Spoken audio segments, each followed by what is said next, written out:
there guys, Templar here, and today I'll be talking to you guys of why Texas seceded from the Union. Or in this more manner, why did Texas fight with the Confederacy?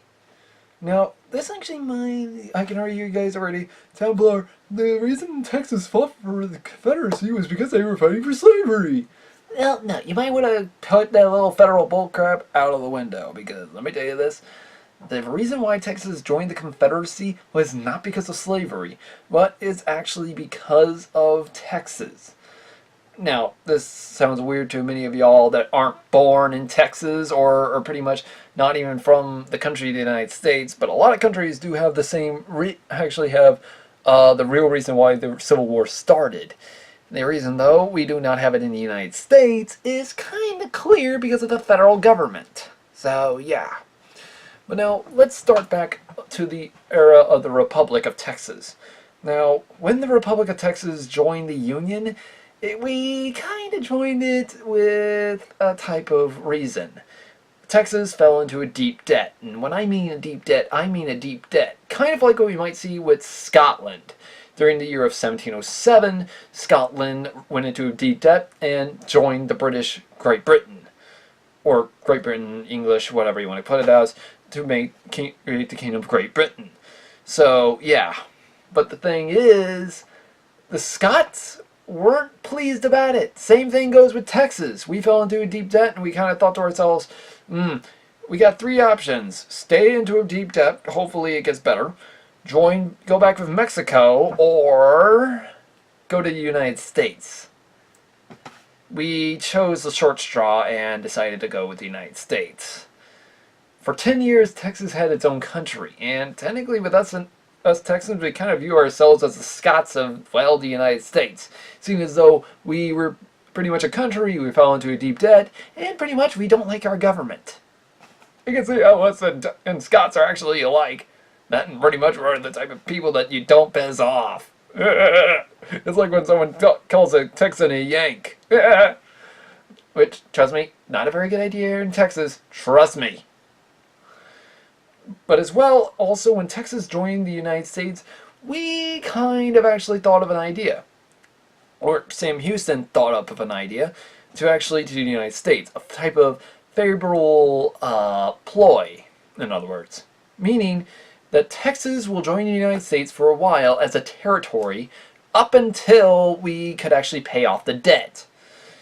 Thing is, though, we actually asked for more than we can chew. Because it was actually stated that sometime after this decision, it's stated that Mexico actually attacked Americans on American soil, or either way, vice versa in different weird reasons. But anyways, this type of reason also led to the Mexican-American War. And in doing so, Texas was blamed for this event. Now, reason being, this was another reason. It wasn't just Mexico, it was also Texas, but that was lost to history for some apparent reason. Now, when Texas was pretty much about to pay back the United States government, pretty much for their land back and their rights and such, here's the thing. Guess what happens? The United States government kind of, well, pulls the rug from under us. And in doing so, we lost the lands north of us. If you guys don't realize, Texas was actually bigger than it once was. And pretty much, Texans were very pissed at the idea of losing land. Especially that most of that land was mining resources that Texas needed to actually, and use, actually back when it was still labeled as a territory, and even later as a state.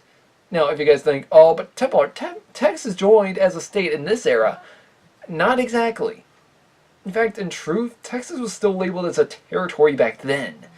And Texas did not like the idealism of the United States rubbing their nose in Texas affairs. And in fact, many of Texas' laws and idealisms were lost because of the United States. In fact, Texas actually tried to make a vote before we joined the Union, and actually made a pallet type of decision making. In other words, a type of laws that we wanted to keep in Texas, so that way we didn't cause conflict with the United States. However, the United States didn't listen to this. One of which was Texas not wanting slavery. Unfortunately, the United States did not listen, and you guess what happens. slave owners start coming into Texas, blah, blah, blah. I get the whole point. Starts massive amounts of conflict. But here's the thing. Texas wasn't a major slave state. Reason being, we weren't the type of state that liked slavery. Seeing as though we couldn't grow that much type of resources here. Mainly, most of the time, we were cattle grazers or something like that. And many plantations here in Texas wouldn't be that big up until modern day. But the thing is, during the time in Texas, back when it was first created, it's actually stated that Texas actually voted 95% for for a freed state type area country. And only slave areas were allowed in some regions. However, it was because of these slave regions and how they managed to stay is how this state actually ended up becoming a slave state. I don't even know how the United States did that or why they did that, but it's also because of the Mason-Dixon line. It cut the Texan territory in half, and the rest was stolen by the Texans. Now, as well, there was also the Houston Agreement made by Sam Houston and the Native American tribes east, or technically west of, San Antonio. In fact, San Antonio was the last city west to the Native American reservations, in which Texans actually signed an agreement with Native Americans stating that they would not go any further west unless agreed by the Native Americans. And well, the Native Americans agreed. However, the United States government didn't listen and pushed Native Americans off the land. Yeah, nice going, U.S. Gotta make the big problems, don't you? But as well, this conflict, but as soon as Texas became a territory and such, Texans kind of actually declared war on the United States without our knowing. In other words, these were known as the Republican Federal Wars, or the Republican Federal Conflicts, or as the skirmishes of the Republic, doomed by the United States. These small conflicts were actually pretty much only in the parts of Texas and the former territories of Texas, in which a lot of Texans fought back and actually caused massive conflicts on the Union government. One of which, even Jeb Stuart even agreed with the Texan people that the rights of the Texan people is being destroyed. So he kind of stood up for the Texans, even though he was a government official from Virginia, which is kind of hilarious, really. But as well, when Texas joined the Confederate Army, they decided, we're not going to fight for slavery, we're not going to fight for the Confederacy, we're not even going to fight for the Union government's idealisms. We're going to fight for our country back. And technically, they saw an opportunity. Join the Union, which had betrayed them in the past, or join the Confederacy, which has a bigger open door for them. Stay with the traitors that are jackasses, or go or secede from the Union right there. Technically, Texas saw an opportunity, and in doing so, they declared war on the Union. And in doing so, we actually nearly won, the entire war on our own. Every time a Union army actually came into Texas, they got wiped out immediately. In fact, when they took Port Aransas, it stated that the Union lost it immediately, only a couple of months after they took it. And that's just because they lost supply boats, and as well, the Confederates even used this as a staging point for massive naval bombardment on Union ships. In fact, the Union couldn't even make landfall on Texas soil without getting, massacred. In fact, it looked like D-Day, except imagine the Allies getting wiped out immediately by Axis forces. That's kind of like what you might see at the Battle of Corpus Christi.